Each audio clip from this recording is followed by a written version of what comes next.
I'm not against innovation, and I think that that's kind of just a silly thing to say. The United States of America wouldn't exist without innovation, without entrepreneurship, without capitalism working, ideally democratic capitalism that works for broad-based prosperity rather than as a wealth extraction vehicle only. But the issue here is you can innovate, anybody can innovate all they want. If you want to innovate and where it connects up to insured deposits, when it puts at risk the full faith and credit of the United States, when it puts at risk taxpayers, then you know what? We're not going to sit back and say, do whatever you want. Take your hoodie, take our money, good luck, God bless you. They ain't working that way. You want to work that way? Stay away from money that hardworking Americans support a financial system.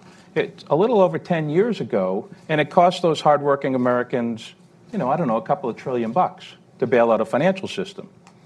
And so that's why it's called the Federal Deposit Insurance Corporation. If you want unreserved cheerleading for innovation, which I'm for, go to the Department of Commerce. If you want to do it in foreign lands, go to the Department of State. There are a lot of places where unbridled support for innovation and entrepreneurship can be supported. I mean, that's great.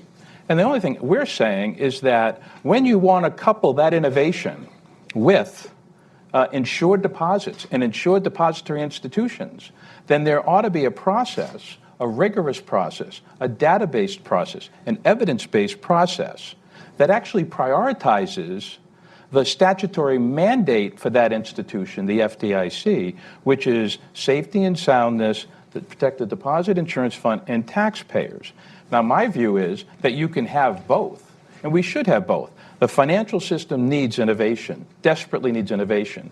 The barriers to entry, the concentration, the oligopolies, we're for all of that. But it's not one or the other. It's not one extreme or the other. And with broker deposits, pretty interestingly, what we're trying to do is draw a line between, for lack of a better phrase, sticky deposits and super hot money. That's what we're trying to figure out, right? Totally. We could call this core, we could call this brokered, however you want to do it. And the problem with the argument put forward by some about the statute in Section 29 is it was not meant to be something in amber that looked back only and said what we don't want is that last crash, and we don't want CDs in this amount being bundled and moved this way. That isn't what Section 29 of the statute was about. The FDIC and federal regulators were working with this issue since the early 90s, as we know, and as the D.C. Circuit decided in 94 they couldn't, 84. And so what we have is actually a statute that actually was addressed to this spectrum. And it addressed it in a way that gave fairly broad-based authority, statutory authority, to the FDIC to draw that line. And people don't like how it's drawn, and it may be totally meritorious, right? If it's ad hoc and opaque, bad. If it's, takes too long, bad. But if in fact it's rather a case-by-case analysis because it's a product-by-product analysis, then that's probably good. And so I think just saying the statute doesn't apply, it's opaque, we need innovation, and therefore let's do X, Y, and Z is only half of the analysis. That's really the point.